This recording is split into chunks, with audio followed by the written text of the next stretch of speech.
So here's a setup we have where we have two firms competing, and rather than coordinating together and forming a cartel, now they're going to compete with each other.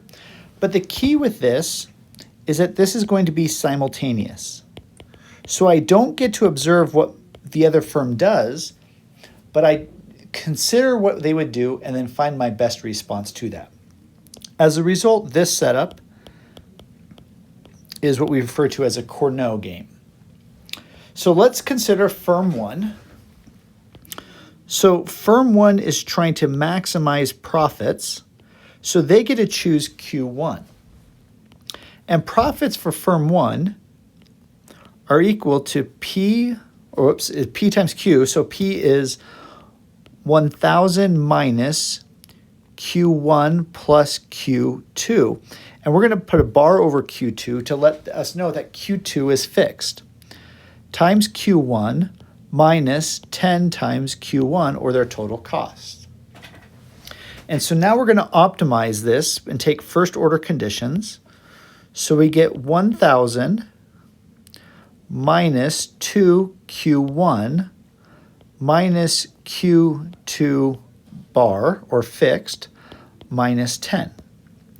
And so now we're going to solve for Q1, or first that equals 0. Now we solve for Q1.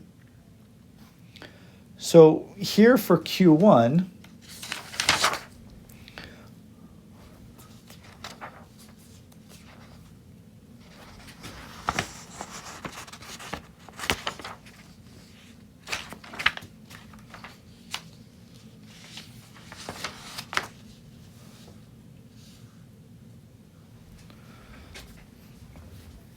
and now we're going to solve for Q1. So I get 2Q1 is equal to 990 minus Q2 bar. So Q1 is going to equal 990 minus Q bar over 2, which we can rewrite as 495 minus Q2 bar over 2. So we're going to call this here, this is the reaction function. So given a quantity of Q2, this would be the best response for firm 1. Now we can go through the same setup to find the reaction function for Q2.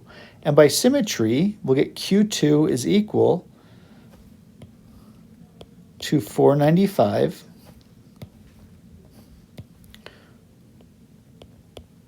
minus Q1 bar over 2. So now we have a system of equations. We can set Q1 into the other equation and solve from there. And if we do that, or the other thing we can do is we can assume that by symmetry they're going to produce the same amounts. Therefore, Q2 is equal to Q1. Either way how we do it, what we get is Q1 is Cournot is equal to 330. And Q2 for Cournot is also equal to 330 by solving that system of equations. Therefore, the price under a Cournot model is going to be set at $340. And now that we have this, we can do profits for firm 1 is equal to P times Q, so 340 times Q, 330, minus 10 times quantity, 330. And so profit 1 will equal 108,900. And so that's what we get for our Cournot. Now looking back to kind of the big picture here is if the firms were to coordinate as monopolists, they would earn a total profit of 122,000. But because one firm would have an incentive to deviate, that firm would get a profit of 137,000 and the other firm would get a much lower profit. As a result, both firms deviate at the same time from the cartel equilibrium and will then fall into this Cournot equilibrium where then we'll get a profit of 108,900. So this is our Nash equilibrium, which is our Cournot outcome, where we have a simultaneous game and both firms are choosing their response based off of what they expect the competing firms to choose.